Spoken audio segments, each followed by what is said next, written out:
If you would be seated. Children, this is your time. Whoa, we got some already running. Nice. This is your chance to go to children's church, and we will see you soon. While they're making their way out, if you want to turn your Bible with me to Ephesians in the New Testament.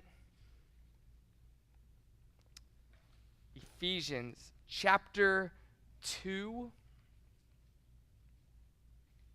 verse 11.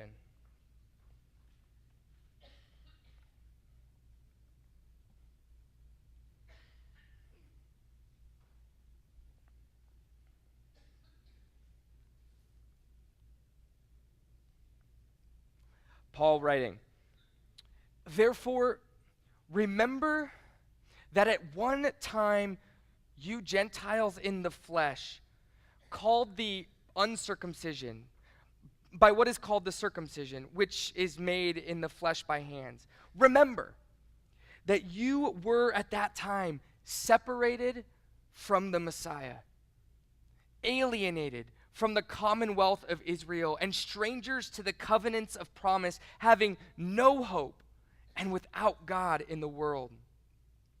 But now in Christ Jesus, you who once were far off have been brought near by the blood of the Messiah.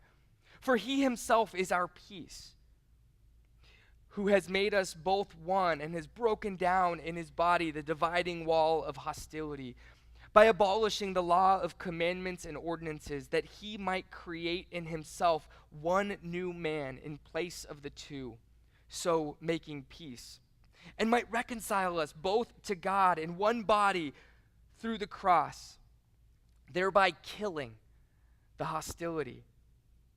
And he came and preached peace to you who were far off, and peace to those who were near. For through him we both have access in one Spirit to the Father. So then, you are no longer strangers and aliens, but you are fellow citizens with the saints and members of the household of God, built on the foundation of the apostles and prophets, Jesus the Messiah himself being the cornerstone, in whom the whole structure, being joined together, grows into a holy temple in the Lord. In him you also are being built together into a dwelling place for God by the Spirit." This is the word of the Lord. You have all likely heard at some point or another at least one crazy story of a college freshman doing something outrageous during rush week just to get accepted into a fraternity or a sorority. Typically, we just hear about the most extreme cases, right? The ones that are newsworthy, that make it in the headlines. Someone gets caught breaking a law, a big law. Someone gets seriously injured or dies. A couple years ago, comes to mind the guy who overdosed on water because one of the things he was challenged to do was drink a large amount of water, and he overdosed and he died from that. For every story we hear in the news, there are hundreds of thousands of stories that go unheard. Every year on every college campus, fraternities and sororities, they weed through potential candidates to decide who is going to be in and who is going to be out. How far would you go to join a fraternity or a sorority? I guess maybe the question is, how far did you go? For those of you who may have done so, how far would you go to get hired by a company? How far would you go to become the member of a club, an exclusive club or group of some sort? Or how far would you go to be welcomed as a new member of a family? How far would you go to become a citizen of a country? In the ancient world, entry into a group, call them Israel or the people of God, required all males to go through a bloody and painful ritual. God's people, since the time of Abraham, the father of the Jewish people, have been marked by circumcision. Now, most were initiated at birth, but throughout the ancient world, there have been at times adult men who were intrigued by the faith and the lives of the Jewish people and who wanted to join. But one could only truly become a member of the Jewish people through this ritual. He must be circumcised. He must be, if he wanted to become Jewish. But entry was even still steeper than that because Torah, the instructions given to the Jews by God, were expected to be obeyed in full by a convert. And so Torah were God's instructions to the people, but they're more than just some basic, simple instructions.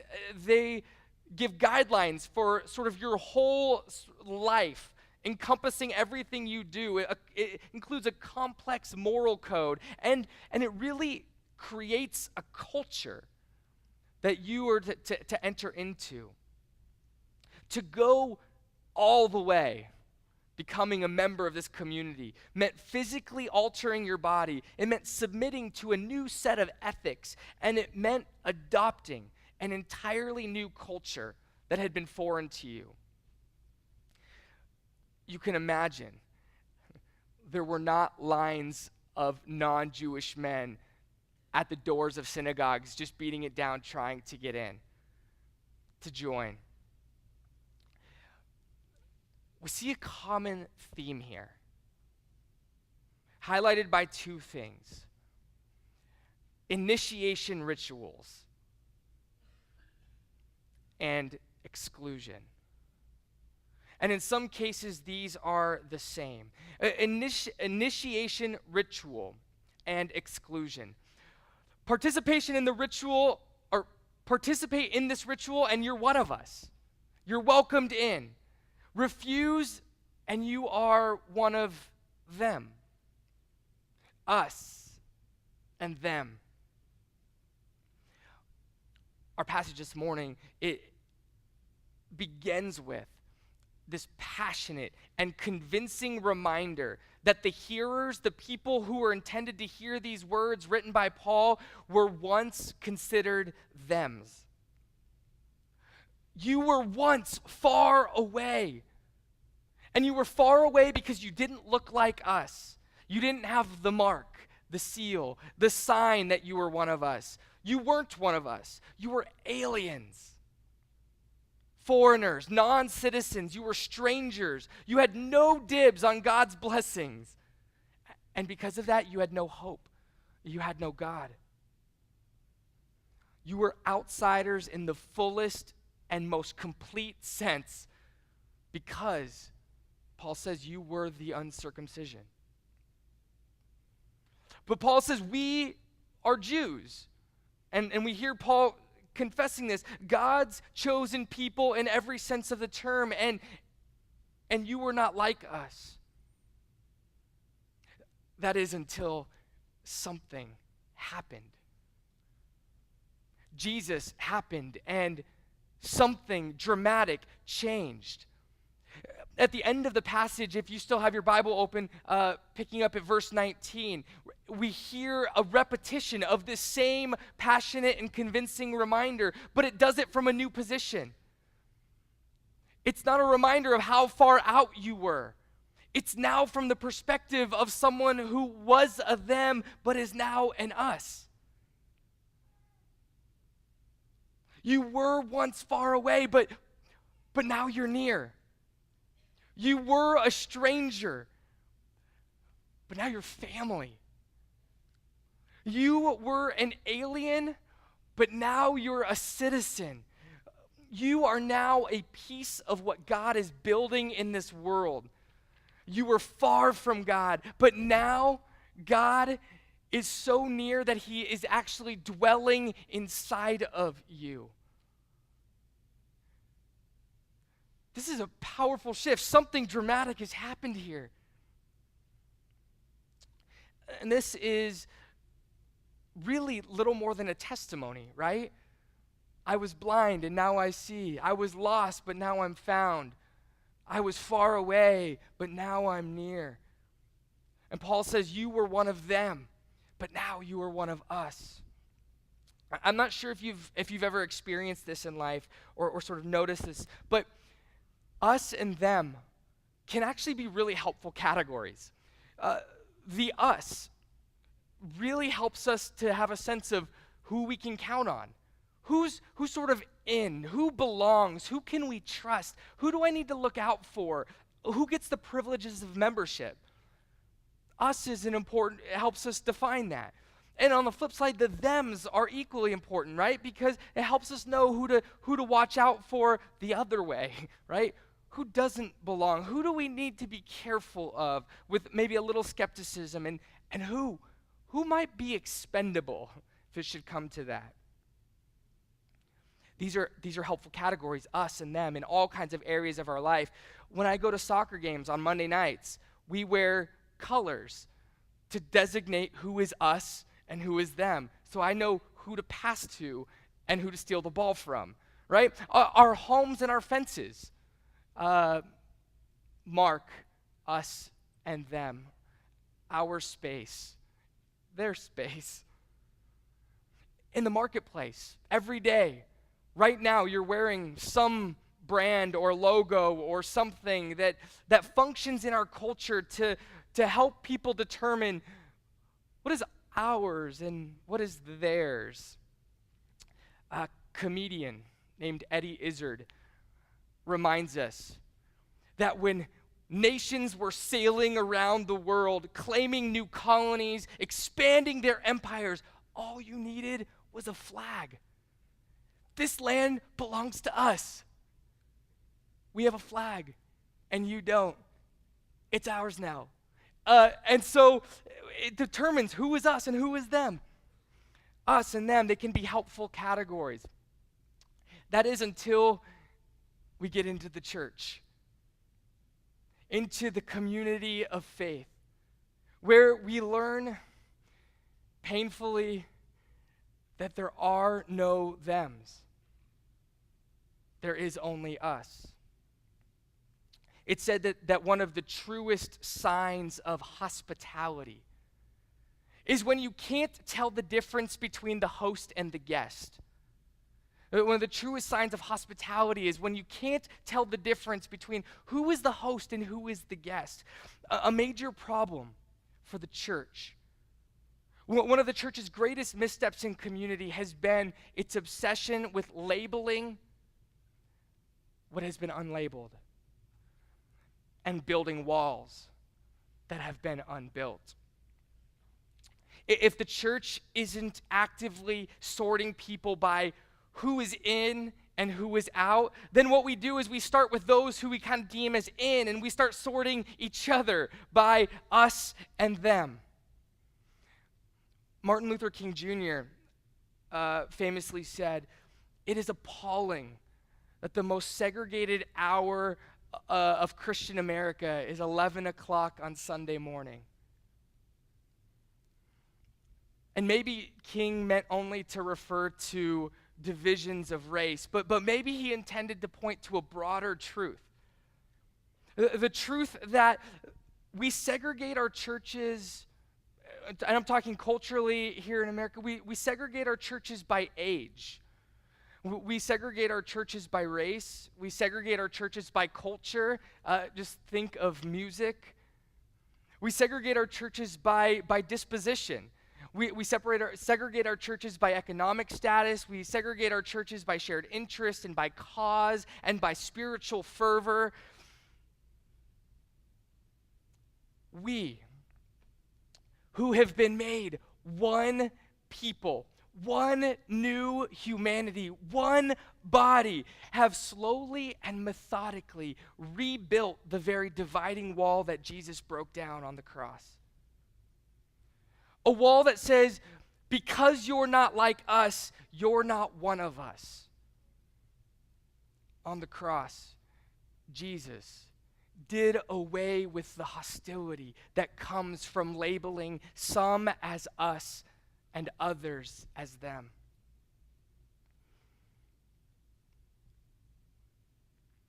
So it's important that I say something here about our passage. So if you still have your Bible open, we read in verse 14,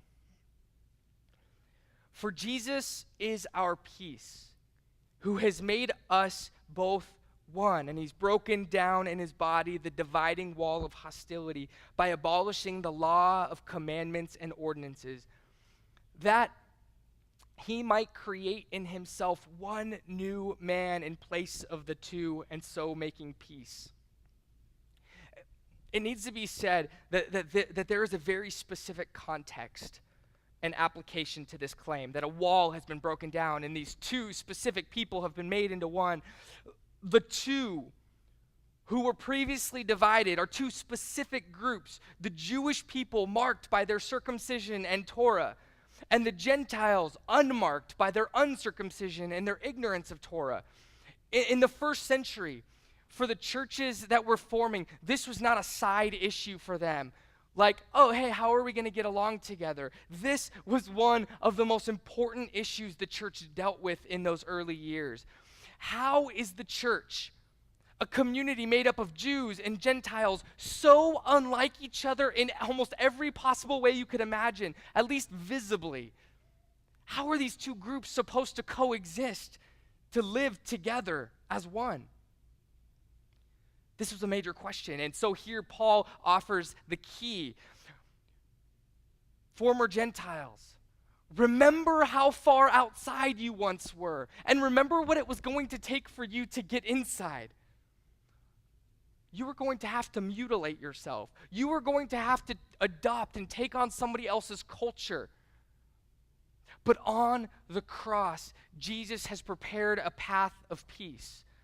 One people, united, not because they dress alike or they talk alike or they eat alike, enjoy the same music or culture or anything. One people, the one family of God, united by Jesus alone and given one spirit that would inhabit them all together.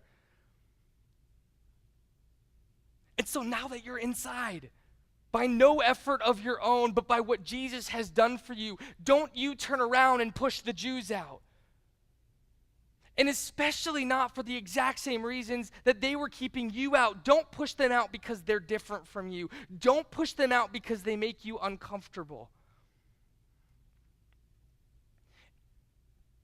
But the truth is, over time, the church became less and less Jewish as it became influenced more and more by former Gentiles who are now a part of this community. And it was a long process of exclusion by the former Gentiles, and at the same time of escape by these Jewish Christians themselves. But eventually, the church fundamentally, ignoring this passage, would lose almost any remnant of their Jewish past. Even though this passage is directed toward the divisions between Jews and Gentiles, it seems appropriate and relevant to any situation where former Gentiles might begin to construct new walls, establish new physical markers, impose new cultural identities that create new hostilities within the body of the Messiah. When we build walls and we create categories that divide us and them, we are engaging in a hostile act. It's hostile because, think about it this way: in what world do fans of a sports team, for entertainment, physically assault or harm the fans of another team? In a world where us and them really are more than neutral labels. Us and them are fighting words.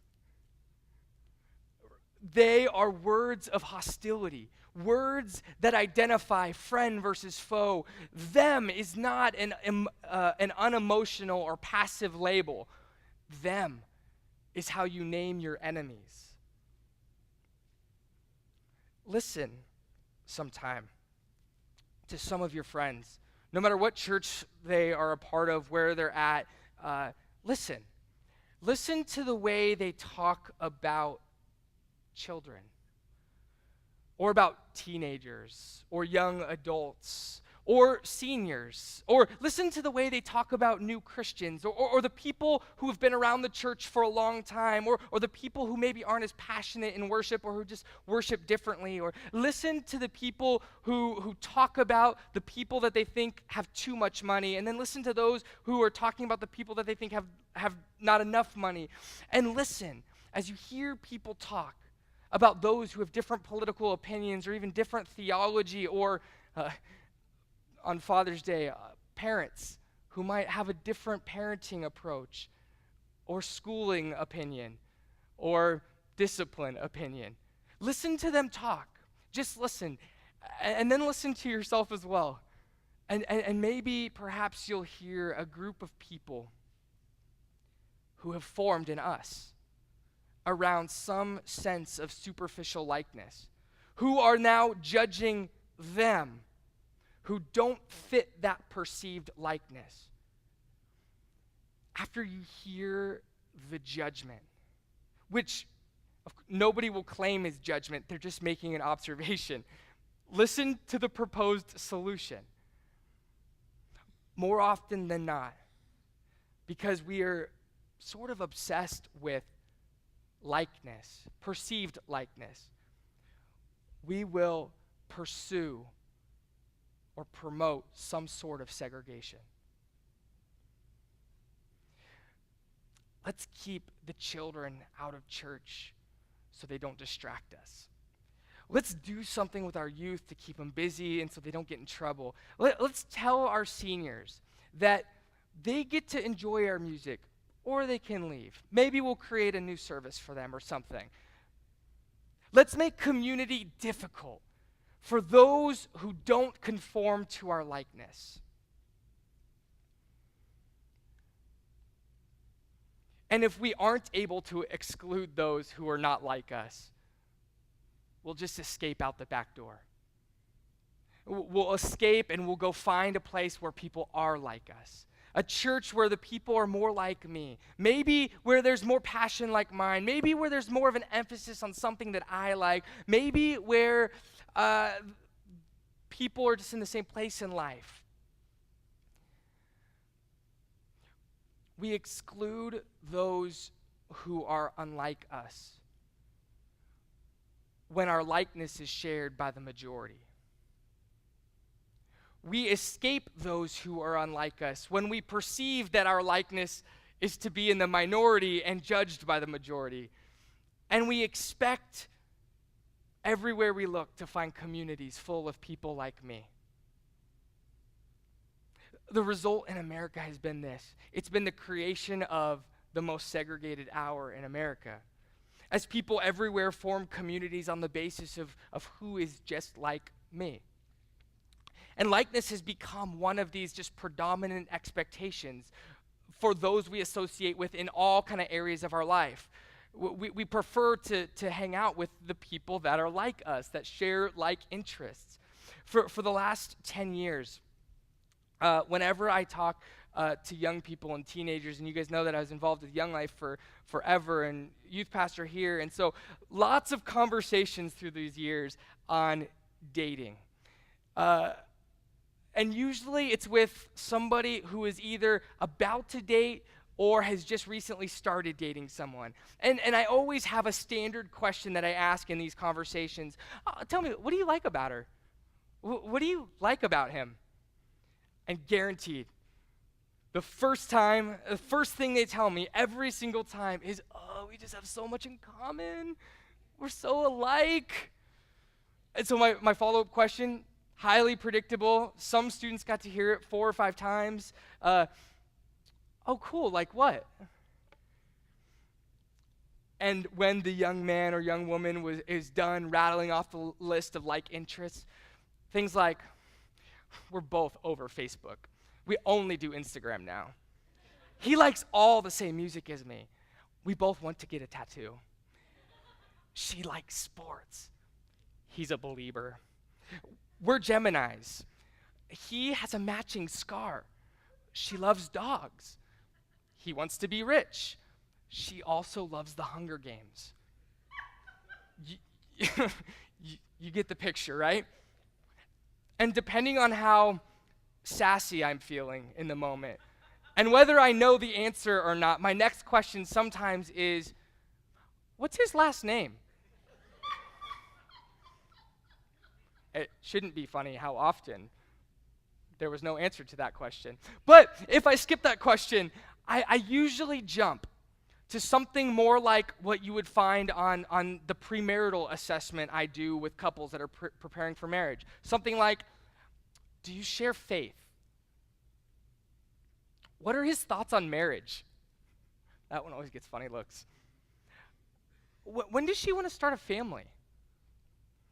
Mind you, these are teenagers that I usually have a pretty good relationship with or something to start out with, and so they don't tune me out initially, but this is where they usually get sassy back, right? That's stupid. Why would we talk about marriage? We're just having fun. Ah, yes. Doesn't that get to the heart of the matter? We're just having fun.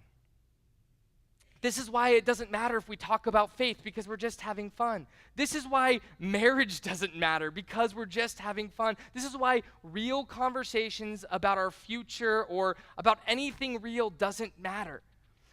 And I overstate the case here a bit because these young couples, though, will actually talk quite a bit about sex.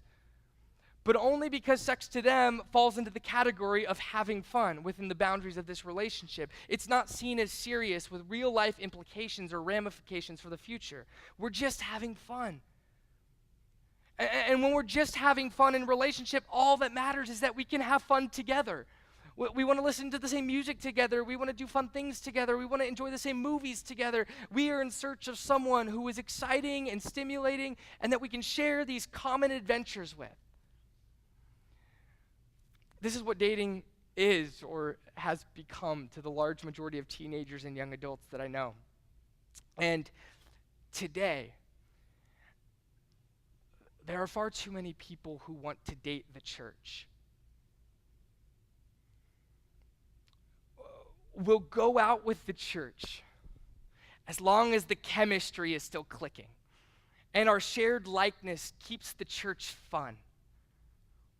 We're looking for something, a group to connect with that we can have fun with, but we don't want to take it too serious. I mean, why would I bother with really welcoming, spending significant time with, listening to, learning from people who are just so different from me?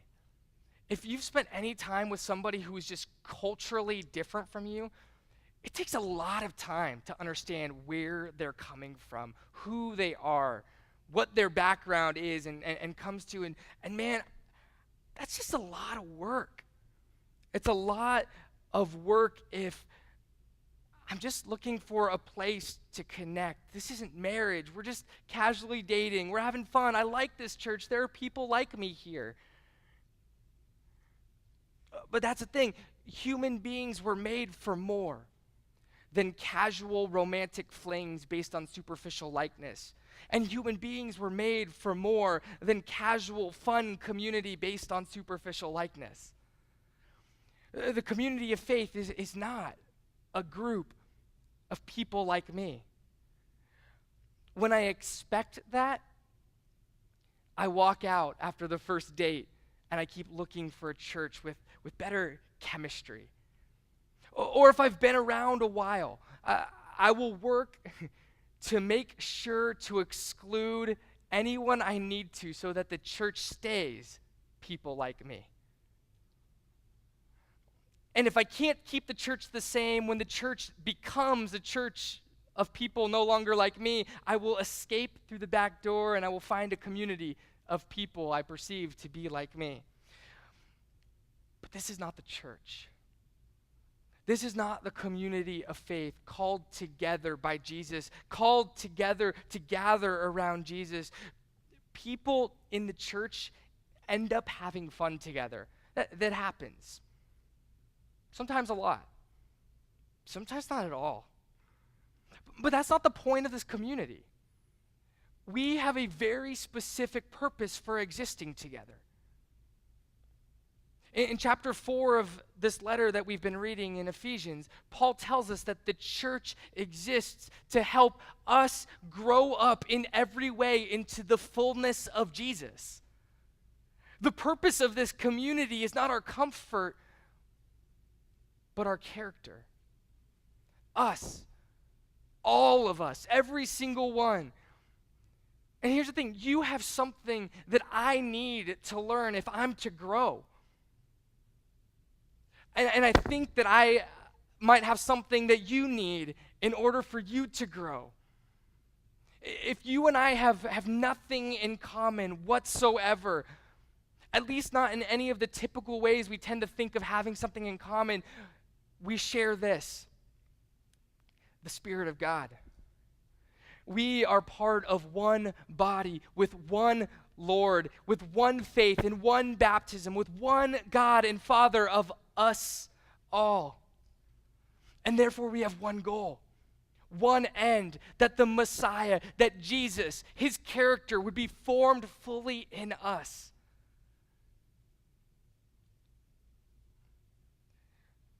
When we exclude people who are not like us, we deny the work that Jesus accomplished.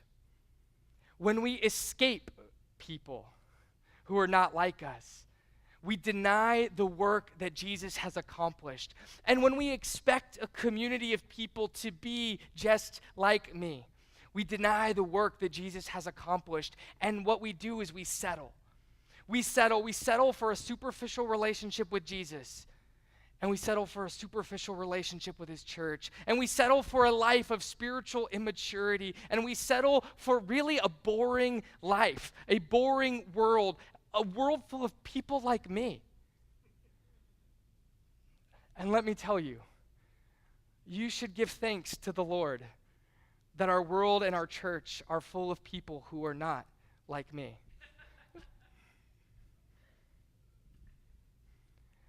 What I want to do, Trevor, if you put up those 3 words, what we've been doing is creating a little bit of time after the sermon each week. Just pause to pray, to reflect, for you to engage however you would like to.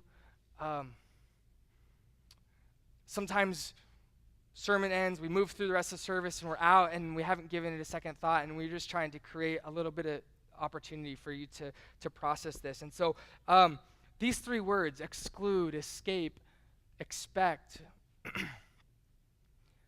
What's a way that you have